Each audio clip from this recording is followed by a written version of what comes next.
હાલ ખબરમાં આગળ વધી રાજકોટની વાત કરવામાં આવે તો 2 દિવસ પહેલા સોશિયલ મીડિયામાં એક વિડીયો વાયરલ થયો હતો, જેમાં એક 70 વર્ષીય વૃદ્ધા સ્કોર્પિયો કારનો દરવાજો ખુલ્લો રાખીને રીલ બનાવતા જોવા મળ્યા હતા।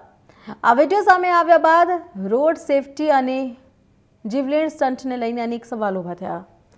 હવે આ સમગ્ર મામલે વાયરલ વિડીયોમાં જોવા મળેલા મંજુલાબેને પોતાનો ખુલાસો કર્યો છે। તેમણે જણાવ્યું કે રીલ બનાવવાનો નિર્ણય તેમનો પોતાનો હતો અને તેમણે જે સ્કોર્પિયો ચલાવીને ગાડીમાં બેસીને વિડીયો બનાવવા કહ્યું હતું। એક પગથી દિવ્યાંગ હોવાથી તેમણે ગાડીનો દરવાજો ખુલ્લો રાખ્યો હતો, પરંતુ હવે તેઓ સ્વીકારે છે કે આ નિર્ણય તેમની મોટી ભૂલ હતી। મંજુલાબેને લોકોને અપીલ કરતા કહ્યું કે સોશિયલ મીડિયામાં સસ્તી પ્રસિદ્ધિ મેળવવા માટે કોઈએ પણ આવા જીવલેણ સ્ટન્ટ કે બેદરકારી ભર્યા કૃત્યો ના કરવો જોઈએ।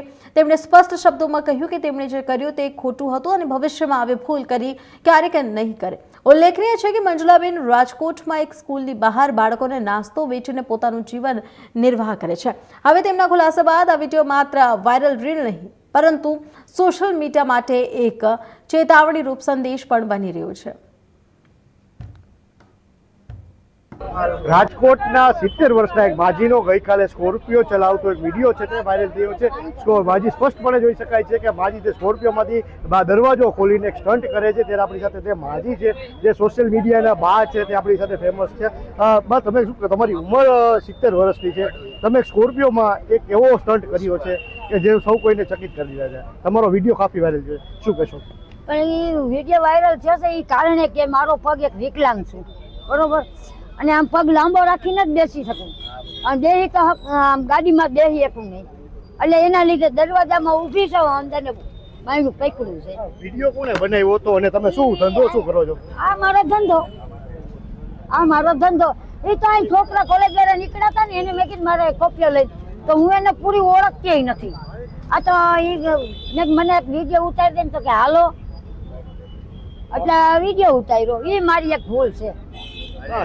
જે કહેવાય કે કોઈ યુવક આવો સ્ટન્ટ કરે તો પોલીસ એની ઉપર કાર્યવાહી કરતી હોય છે।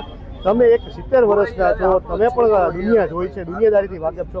એક આવડી ઉંમરે તમને આ એક સ્ટન્ટ કરવો, તમારા જીવના જોખમે સાથે અન્ય લોકોના પણ જીવના જોખમમાં મુકાય, તો આવો સ્ટન્ટ કરવો યોગ્ય હતો? યોગ્ય હતો। હવે તો મારું પૂરું થઈ ગયું છે, 72 વર્ષની ઉંમર છે, હવે મારે જીવીને જાજુ શું કરવું હોય? તમારી જિંદગીમાં તમારે કેવાય જીવન જીવી લીધું છે, પણ જો આ સ્ટન્ટ કરતા હોત ને કઈ ગંભીર અકસ્માત સર્જાય તો જવાબદારી તમે નહીં લેત? હા, હું મારી પોતાની તો લઉં ને, હું મરી જાઉં તો પછી કેને કહું? કોઈ ન કહેવાય। સામેવાળાને કઈ થતું તમે જવાબદારી? હા, લેત જ ને, મેં મારા શોખથી ઉતાર્યો, એને તમે કઈ કીધું નથી, મેં મારા શોખથી વિડીયો ઉતાર્યો, બરોબર। તમે કેટલા વર્ષથી તમે આ વ્યવસાય સાથે, ધંધા સાથે જોડાયેલા છો? વિડીયો ક્યારથી તમે બનાવો છો? વિડીયો તો 6 મહિના થયા, 6 મહિના, જાજુ નથી, 6 મહિના થયા।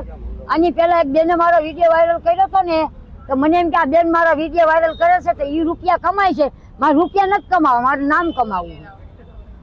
70 વર્ષની ઉંમરે તમને કહેવાય કે આ વિડીયોનું ને જે નામ કમાવાનું છે, રીલ્સ બનાવવાની તમને ઈચ્છા થઈ હતી, બરોબર છે, તો હવે તમે લોકોને શું અપીલ કરશો? કારણ કે આવા વિડીયો બનાવવા એક જોખમકારક હોય છે, તમારું જોઈને અન્ય લોકો પણ આવું પ્રેરિત થશે। બધા આગળ ગાડી થોડી હોય, બધા આગળ થોડી ગાડી હોય, બધા આગળ થોડી ગાડી હોય। આ તો ગાડી વાળો નીકળે, મેં કીધું કોઈની ગાડીમાં બેહવું નહીં, કોઈની ગાડીમાં જ ન બેહવું, મારી ગાડી હું ભલી, મારી રેકડી ભલી હું ભલી। તમે તમારી ભૂલ છે સ્વીકારો છો? હા, શું કામ નો સ્વીકાર? મારી ભૂલ છે, દરવાજો ખુલ્લો રહી ગયો। તો હતા જે કહેવાય 70 વર્ષીય વયોવૃદ્ધ માજી, જેમને ઇન્ડિયા ન્યૂઝ સાથે સ્પષ્ટ વાતચીત કરતા જણાવ્યું છે કે તે સ્કોર્પિયો રાખીને ખુલ્લો રાખીને જે સ્ટન્ટ કર્યો હતો તે તેમની ભૂલ છે, તે સ્વીકારે છે, પણ લોકોને પણ અપીલ કરી રહ્યા છે કે આવો સ્ટન્ટ ના કરવો જોઈએ। ત્યારે હવે જોવું રહ્યું કે રાજકોટ જે તંત્ર છે, પોલીસ તંત્ર અને કહેવાય કે ટ્રાફિક તંત્ર, તે જે કહેવાય આવા જે સ્ટન્ટ બાજુ હોય છે, જે રીલ્સના ચક્કરમાં જે લોકોના જીવ જોખમમાં મૂકતા હોય છે, ત્યારે તેના ઉપર કેવી કાર્યવાહી છે તે આવનારો સમય જ બતાવશે।